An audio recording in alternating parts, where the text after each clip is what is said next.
¿Qué tal? ¿Cómo están? Muy buenas noches. Les habla Marian de la Fuente. Con el fantasma de libertad recorriendo todos los rincones de Cuba, sin que esa marioneta de Díaz-Canel y su cuadrilla de cazafantasmas hayan podido apresarlo. Hoy se cumplen precisamente 68 años del asalto al cuartel Moncada por jóvenes revolucionarios al mando del entonces encantador de serpientes, Fidel Castro, en un hecho que se consideró clave para el comienzo de la insurrección revolucionaria. Una acción fracasada donde esos jóvenes opositores se retiraron ante la inminente derrota y que hoy más que nunca tomaría sentido ante los valientes cubanos que se han atrevido a escupirles a la cara el miedo y salir a las calles desafiando las balas, los palos y la cárcel en busca de su libertad.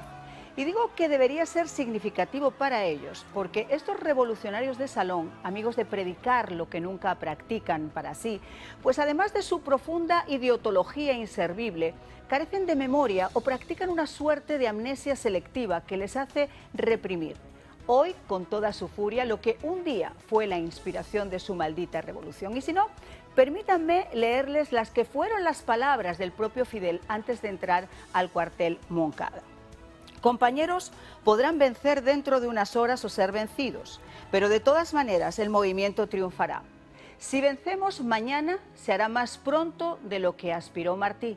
Si ocurriera lo contrario, el gesto serviría de ejemplo al pueblo de Cuba a tomar la bandera y seguir adelante. El pueblo nos respaldará en Oriente y en toda la isla. Jóvenes del centenario del Apóstol, aquí en Oriente, demos el primer grito de libertad o muerte. Qué ironía, ¿no? Esas fueron sus palabras. Pero así son todos estos dictadores narcogenocidas. Los mismos que instaban a esos jóvenes a luchar por su libertad al grito de libertad o muerte, son quienes ahora han dado la consigna de salir a reprimir a sus propios hermanos, a quienes luchan por su libertad al grito de patria y vida. Y si estas palabras son proféticas, porque quienes se atrevieron a desafiar al tirano podrán vencer dentro de unas horas o serán vencidos, pero el movimiento, ese gigante que ya se ha despertado en Cuba, sin duda va a triunfar. Si pasa mañana, el mundo lo va a celebrar, que se haya extirpado el tumor. Y si ocurriera lo contrario, utilizando sus mismas palabras, el gesto ya ha servido para que el pueblo de Cuba tome la bandera por su libertad y siga adelante. Aunque repriman sus voces, el eco ya está en el mundo. No solo entre el exilio de esta orilla, que ha salido consistentemente a las calles de Miami, sino también en Washington, donde por segunda ocasión cientos de cubanos viajaron para abogar por los derechos humanos de su pueblo frente a la Casa Blanca. O en Madrid, donde los exiliados cubanos y los partidos de la oposición al desgobierno de esa otra marioneta engominada que tenemos por presidente en España, también salieron desde Cibeles a Callao con Yotuel, Leopoldo López y miles de madrileños a gritar: si Cuba está en la calle, nosotros también. Y Sánchez, dilo, Cuba es dictadura. Miren ustedes, la presión internacional está haciendo efecto y al Rottweiler comienza a vérsele cara de chucho. Quizá porque por mucha fuerza con la que embista, está perdiendo los colmillos.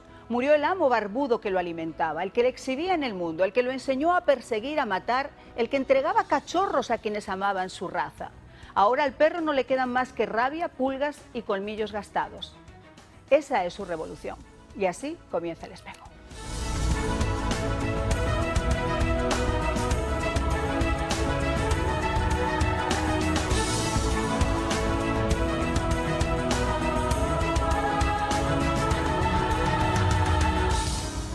Pues a ese perro realmente se le van a volver absolutamente todo pulgas. Y si no, tiempo al tiempo, porque el otro heredero le quedan más o menos el mismo tiempo que al Rottweiler.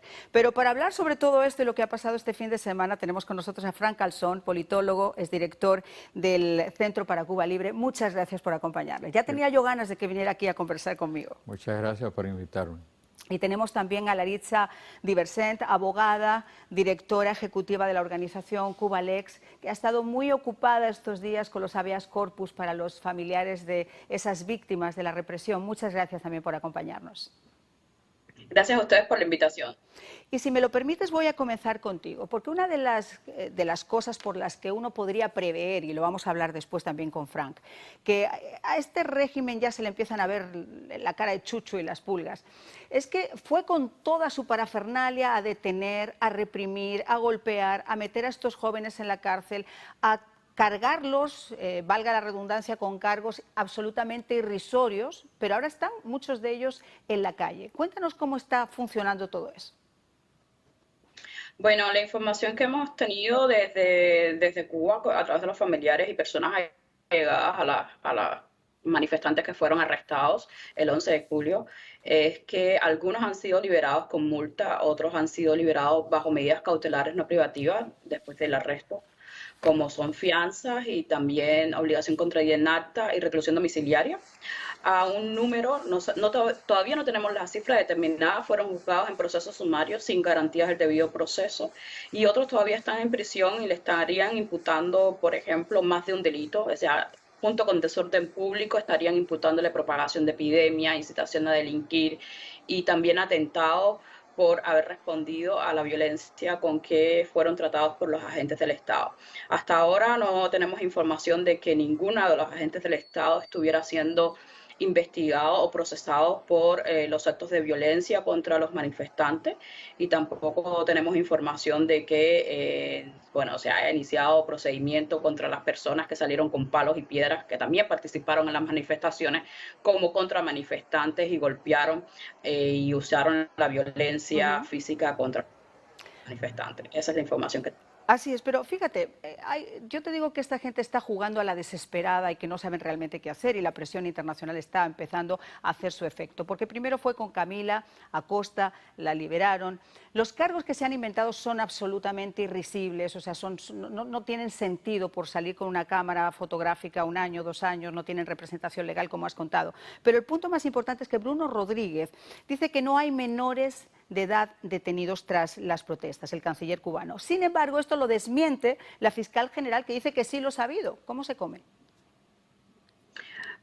Bueno, el problema está en que bueno, Bruno anda desactualizado. Cuando él sale a hablar, el pobre, no podemos hacer nada y mucha lástima con él.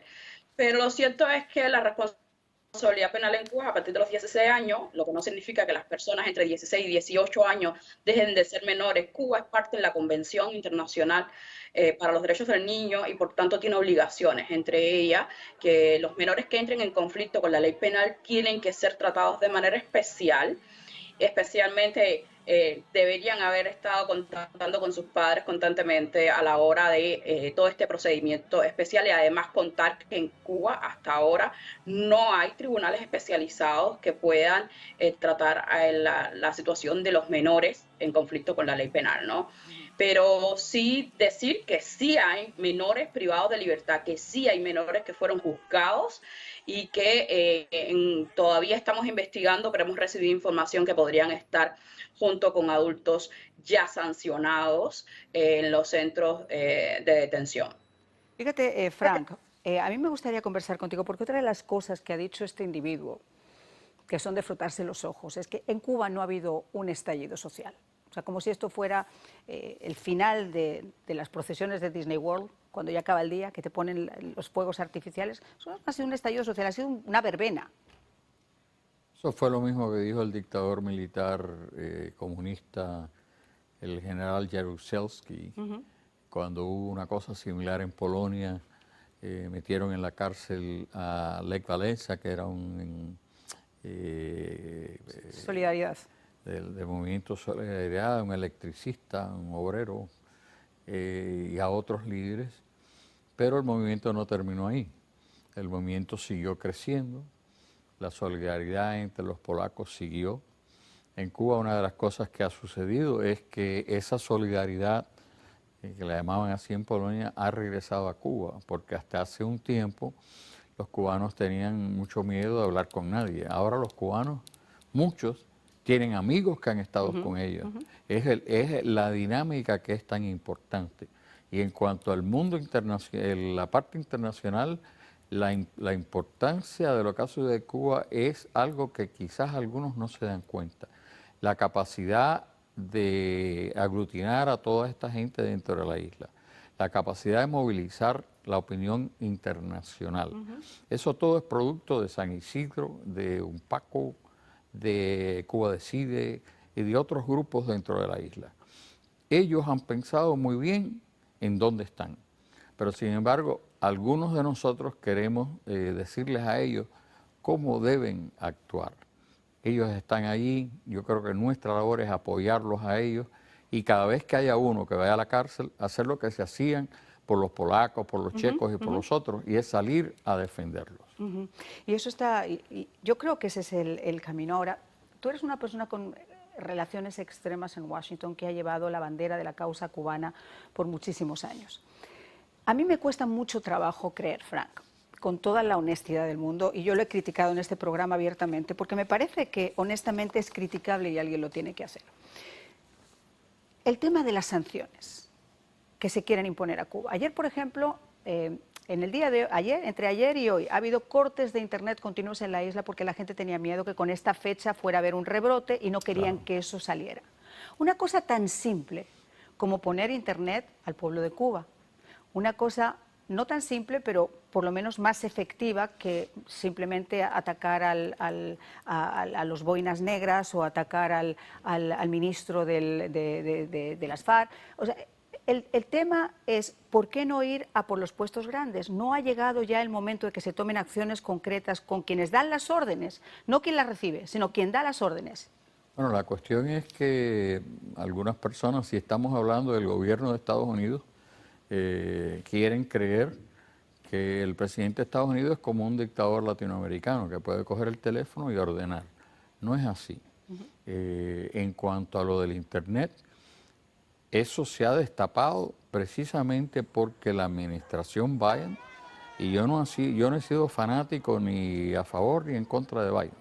De lo mismo puedo decir del señor Trump.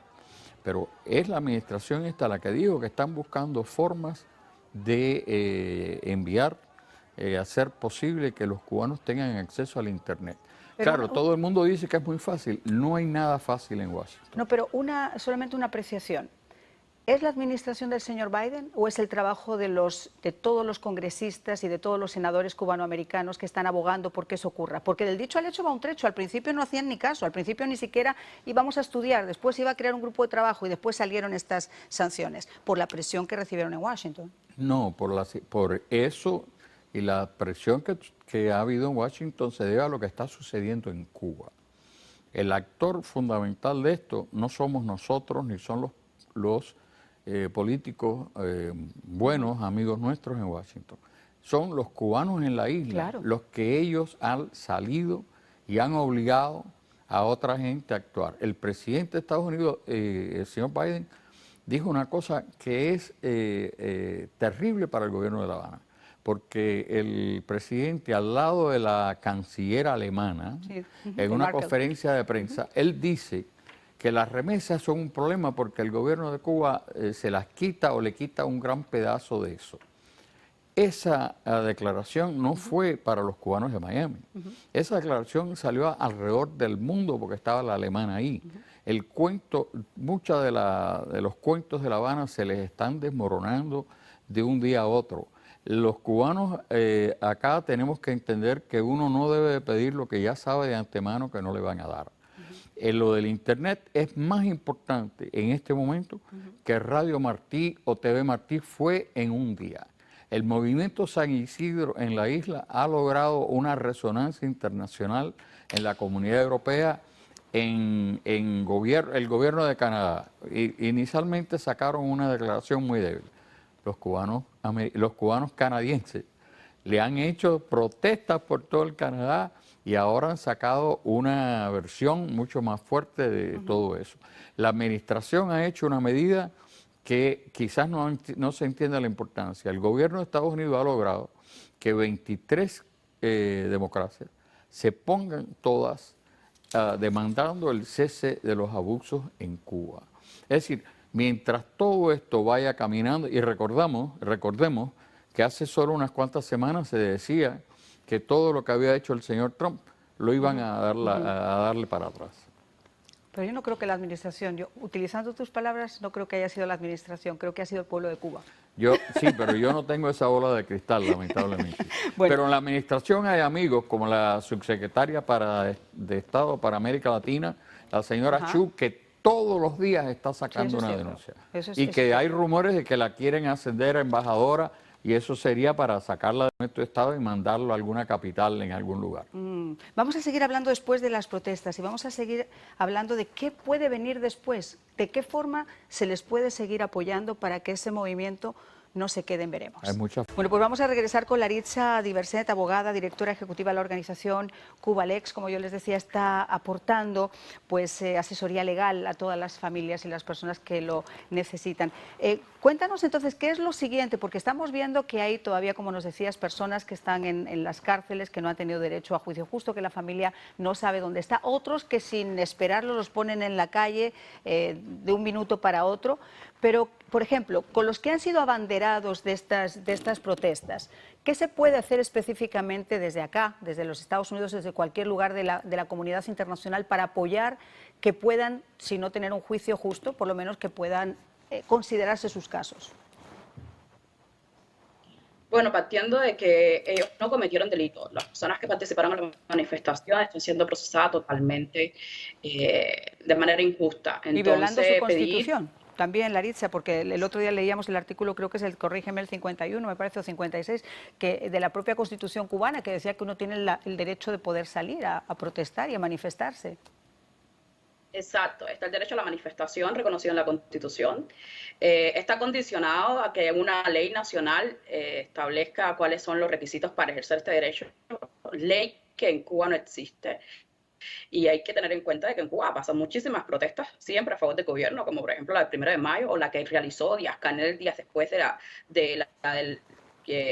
del 11 de julio en favor de la revolución. Ninguna de esas personas fueron procesadas por desorden público o propagación de epidemia. Evidentemente están aplicando selectivamente la ley y eso es injusto. Es discriminatorio porque las personas están siendo juzgadas por motivos de la opinión. Totalmente. Creo que esto es lo que hay que visibilizar en redes sociales Bueno, pues te quiero agradecer mucho, Laritza, que hayas estado con nosotros para darnos también ese aporte sobre la situación legal. Ahora, yo me pregunto también, Frank, en un lugar donde es tierra de nadie, las recomendaciones que se puedan hacer desde afuera para la asesoría de este tipo de casos, ¿hasta qué punto son escuchados? Son escuchados en el mundo, son escuchados en la Unión Europea, son escuchados donde pueden poner condiciones a todo lo que quiera el gobierno de Cuba, que fue cómo se lograron cambios en Europa Oriental. Es decir, si el gobierno de Cuba quiere algo del gobierno de Estados Unidos, hay que decirle, bueno, ustedes quieren que haya un barco de turismo, bueno, dejen salir a los regulados. Ustedes quieren la remesa, levanten las restricciones a la producción dentro de Cuba. No tiene ningún sentido que los pollos que comen en La Habana vayan congelados de Nueva Orleans, pagados con las remesas de los cubanos de Miami. Que dejen que los campesinos críen sus pollos y vendan sus pollos y se empieza a terminar el hambre en Cuba. Mira, yo el otro día ponía un ejemplo el viernes pasado de cosas que simplemente desde esta mesa uno puede pensar, pero por ejemplo en el tema de las misiones médicas que suponen para el Estado 11.500 millones de dólares. Cuando yo pensaba eso, yo decía, y lo comentábamos con mis compañeros, le dije, tenemos que hablar sobre el tema de las misiones médicas, porque Claro. no solamente es una trata de batas blancas, sino que pone al descubierto la hipocresía que puede haber en esta comunidad internacional y en estas grandes corporaciones de la Organización Mundial de la Salud o la Panamericana, name it, me da igual. Pero el tema es que eso representa para el gobierno cubano una fuente de ingresos mucho mayor que el turismo. Si eso estuviera prohibido, si estos países que ahora se llenan la boca hablando de la libertad de Cuba, etcétera, decidieran no contratar esas misiones médicas, ahí le estás cortando una fuente de suministro muy importante. Claro, pero todo eso requiere todo un tipo de movilización que ya se ha venido haciendo. Es decir, la imagen de los médicos cubanos en el extranjero de hoy no es la de hace 5 años. En muchos lugares alrededor del mundo se sabe perfectamente lo que sucede. Se sabe que los médicos que se quedan en el extranjero 7 años Sí, tienen 8 que años esperar no pueden. para regresar a ver a sus familiares. El dinero se lo ponen en una cuenta en Cuba, no pueden disfrutarlo y solamente cobran entre un 25 y un 30% de esos salarios, que en el caso, por ejemplo, de Arabia Saudita, como vimos el otro día, o de Argelia, llegan hasta los $7.000, por lo que ellos solamente cobran una fracción. Pero el gobierno de Estados Unidos puede dirigirse no a los enemigos, sino a los amigos Claro. de los Estados Unidos Claro. y conseguir que eso no suceda, o mejor todavía, que le ofrezcan, como han hecho algunos países, a los médicos, pagarles el sueldo a ellos completo. que no dependan del gobierno de Cuba.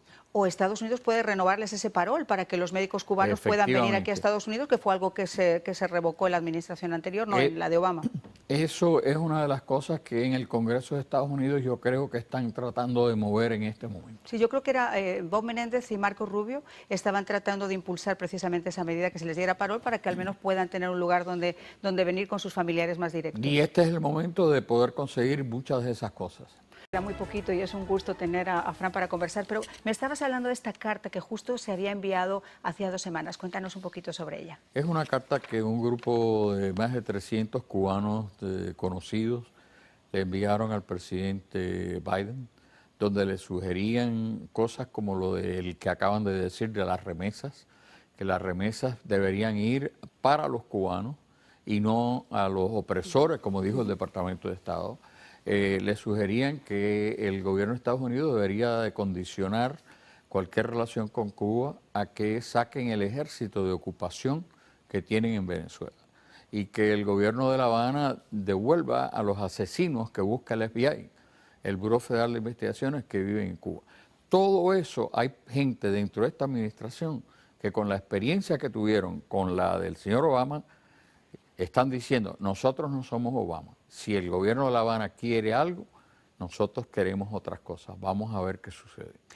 Bueno, pues vamos a ver qué sucede. Nadie tiene una varita mágica. Lo importante es que realmente se pueda hacer algo y que todo el mundo esté unido en la misma línea para que esas personas que están levantando su voz en Cuba sigan teniendo el eco que tienen en la comunidad internacional. Muchas gracias, Frank. Gracias a usted, que Dios la bendiga. Igualmente. Nosotros nos vamos, será hasta mañana. Chao.